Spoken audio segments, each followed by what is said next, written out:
अस्सलामु अलैकुम वरहमतुल्लाहि वबरकातुहू। दोस्तों, एक चौंका देने वाली ख़बर सामने आई है। जी हाँ, मौलाना साद साहब के ऊपर जो FIR दर्ज की गई थी और उसमें मौलाना साद साहब की जो ऑडियो क्लिप लगाई गई थी, मेंशन की गई थी, दिल्ली पुलिस ने आज ख़ुलासा किया है कि वो ऑडियो क्लिप सरासर झूठी है।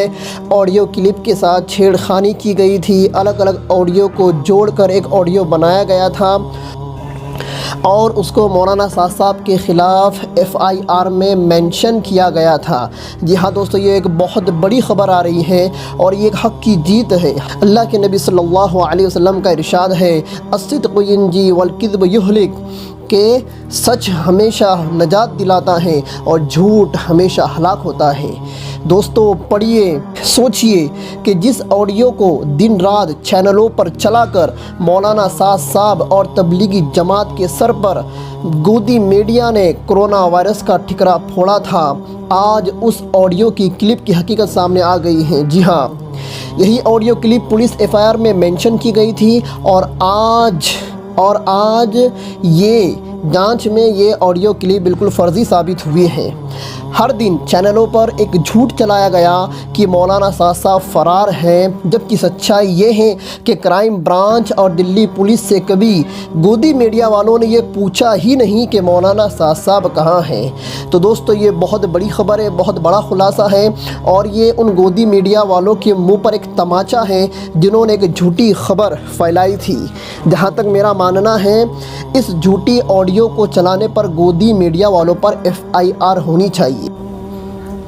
दोस्तों, मेरा मानना है कि गोदी मीडिया पर मौलाना साद साहब की जाली और एडिटेड ऑडियो क्लिप चलाने के पादाश में FIR होनी चाहिए। जी हाँ, होनी चाहिए। इस वीडियो को वायरल कीजिए, खूब वायरल कीजिए। आइए देखते हैं गोदी मीडिया ने कैसे उस ऑडियो को चलाया था और उस ऑडियो के बैकग्राउंड में मौलाना साद साहब पर कैसे कैसे जुमले कैसे थे और कैसी कैसी धाराएं लगाने की इन्होंने पुलिस से अपील की थी। आज जब पुलिस ने जांच की और मौलाना साद साहब निर्दोष साबित हुए हैं, तो आज हमारा ये हक बनता है कि हम गोदी मीडिया पर एक्शन ले और इनके ख़िलाफ़ FIR करे कि इन्होंने मौलाना साद साहब की जाली एडिटेड फ़र्ज़ी ऑडियो क्लिप FIR में मेंशन क्यों की। आइए गोदी मीडिया की उस खबर को देखते हैं।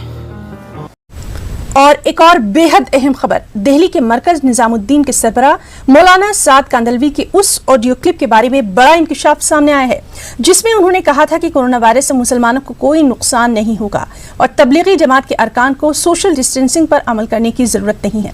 इंकशाफ ये है कि दिल्ली पुलिस की क्राइम ब्रांच ने जांच के दौरान पाया कि उस ऑडियो के साथ मुमकिना छेड़छाड़ की गई है। दिल्ली पुलिस ने तमाम ऑडियो क्लिप को जांच के लिए फॉरेंसिक साइंस लेबोरेटरी में भेज दिया है। FIR में जिस ऑडियो क्लिप का जिक्र है उसके साथ मुबैना छेड़छाड़ की गई। वाज़ेह रहे कि इस ऑडियो की बुनियाद पर ही दिल्ली पुलिस ने मौलाना साद के खिलाफ FIR दर्ज की है। और चलिए सीधे रुख करेंगे हमारे साथी शंकर आनंद का। शंकर, इस वक्त की सबसे अहम खबर यही है कि जिस ऑडियो क्लिप की बुनियाद पर मौलाना साद के खिलाफ FIR दर्ज की गई थी, उसी के लिए ये बात आ रही है कि छेड़छाड़ की गई है ऑडियो क्लिप के साथ। तफसीलात चाहेंगे। जी हाँ, जिस ऑडियो क्लिप की हम लोग बात कर रहे हैं, दरअसल ये ऑडियो क्लिप जो है 21 मार्च को व्हाट्सएप पे कई ग्रुप में भेजा गया था, जो कहा जाता है कि मौलाना साद और उनके द्वारा जो लोग थे बाकायदा उन्होंने एक दूसरे को शेयर किया था। और 21 मार्च का ये वीडियो था, लेकिन जो दिल्ली पुलिस ने FIR रजिस्टर किया है वो 31 मार्च को किया था। तो एक समझा जा सकता है कि इस वीडियो के बाद, जारी होने के बाद ही दर्ज किया गया था ना, कि उस वीडियो में जो कहा जा रहा था उसके साथ जो शब्द थे, शब्दों के साथ में छेड़खानी की गई थी। जो शब्द हैं उस पर किस तरह से छेड़खानी की गई थी, मैं वो बताना चाहूँगा कि जिस तरह से वहाँ पर आम लोगों को अपील करते हुए सुना गया था, तो उस अपील में दरअसल मौलाना साद ये कह रहे थे कि उस पर कोई दिक्कत नहीं है, जो कोरोना वायरस जो है उससे कोई डरने की जरूरत नहीं है, उससे कुछ नहीं होने वाला है। तो इस तरह का शब्द का असली में प्रयोग था, लेकिन उसको गलत तरीके से इस तरह से दिखाया गया था कि आम लोगों से वो अपील कर रहे थे।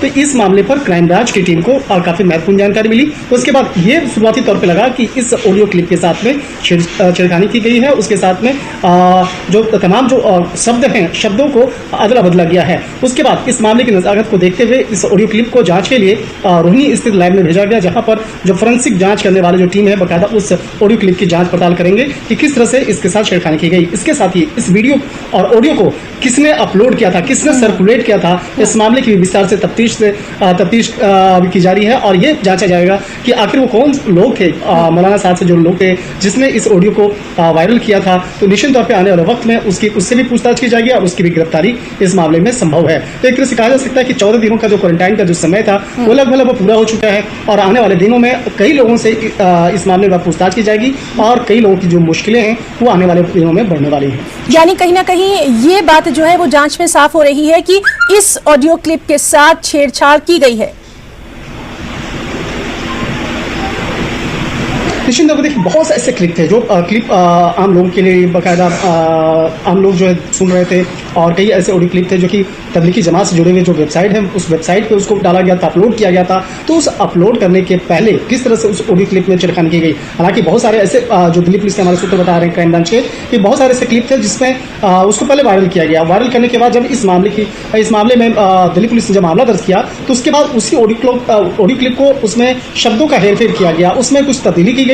उसके बाद उस ऑडियो क्लिप को फिर से उस वेबसाइट पे डाला गया, जिसके माध्यम से बाद तमाम मीडिया में भी बाकायदा उस ऑडियो क्लिप को चलाया गया और बताया गया कि मौलाना साहब क्या कहना चाह रहे हैं इस मामले पे, क्या उसके विचार हैं। लेकिन असली में वो उसके जो मूल जो ऑडियो क्लिप है उसमें कुछ अलग ही शब्द थे, अलग ही अंदाज था और कहीं कहीं इसकी वजह से आम लोगों के अंदर में जो तबलीगी जमात से जो जुड़े हुए लोग थे उनके अंदर में कहीं कहीं इस बात को लेकर एक गलत मैसेज उन लोगों के अंदर गया, जिसके चलते काफ़ी लोग जो है कोरोना वायरस से संक्रमित हुए और इस मामले पर ज़्यादा वो सही चीज़ें जो है वो समझ नहीं पाए।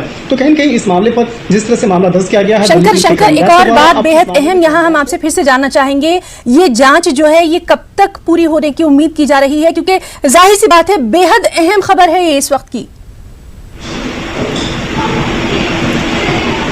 निश्चित देखिए जांच का अगर मसले की अगर बात करें तो देखो इस मामले पर जो आधे से अधिक लोग हैं जिससे बाकायदा इस मामले में पूछताछ होनी है वो अभी क्वारंटाइन है। अभी तक वो उनको क्वारंटाइन सेंटर से बाहर नहीं निकाला गया है और उन लोग को जब तक बाहर नहीं निकाला जाएगा तब तक पूछताछ नहीं हो सकती है। तो इसीलिए इस मामले में जो जांच का जो मसला है वो अभी अधर में लटका हुआ है। उस मामले पर पूर्ण तौर पर अभी जांच की जो प्रक्रिया है सही तरीके से नहीं हो पा रही है। हालांकि इस मामले पर अभी तक जो जांच हो रही है वो ऑडियो क्लिप की जांच हो रही है, उससे जो तबलीगी जमात का जो मुख्यालय है वहाँ से जो दस्तावेज बरामद हुए उसकी जांच हो रही है, वहाँ से जुड़े हुए तमाम जो बैंक अकाउंट्स हैं उसकी जांच हो रही है, या जो लोग अभी क्वारंटाइन नहीं है उससे बाकायदा जांच पड़ताल हो रही है। लेकिन जो प्रमुख लोग हैं, जिस तरह के आज सुबह में एक बताना चाहेंगे कि शहजाद नाम के अगर बात करें तो शहजाद जो मौलाना साहब का काफी करीबी है, वो तमाम जो फाइनेंशियल जो काम है तबलीगी जमात का वो इस मामले पर करता था। तो वो अभी भी बदरपुर स्थित जो क्वारंटाइन सेंटर है वो उसी क्वारंटाइन सेंटर के अंदर में है। तो जब तक वो बाहर नहीं आएगा, जब तक उस मामले में उससे पूछताछ नहीं होगी, तब तक कुछ भी सही तौर पर कहना वो सही नहीं होगा। तो इस मामले पर दिल्ली पुलिस इंतजार कर रही है कि जब ये लोग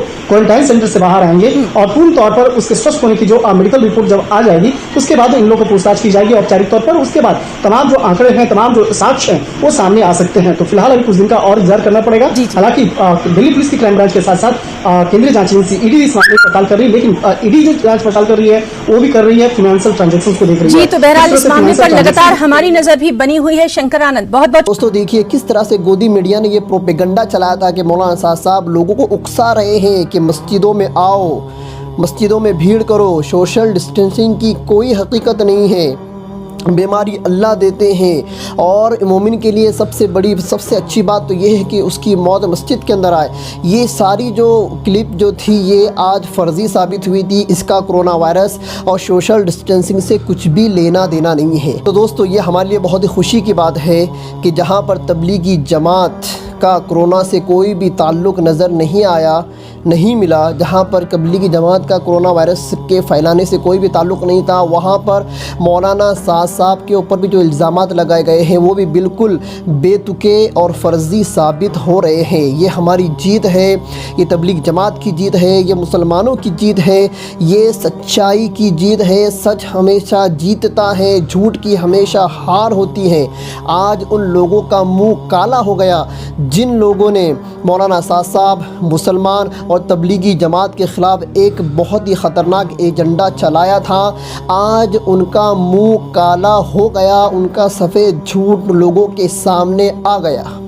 दोस्तों जितना हो सके हमारे इस वीडियो को वायरल करें। अगर अभी तक आपने हमारे चैनल को सब्सक्राइब नहीं किया है तो हमारे चैनल को सब्सक्राइब कर ले, हमारे वीडियो को लाइक करें, शेयर करें और गोदी मीडिया का एक्सपोज करने में जितना हो सके हमारा साथ दें। अस्सलामु अलैकुम वरहमतुल्लाहि वबरकातुहू।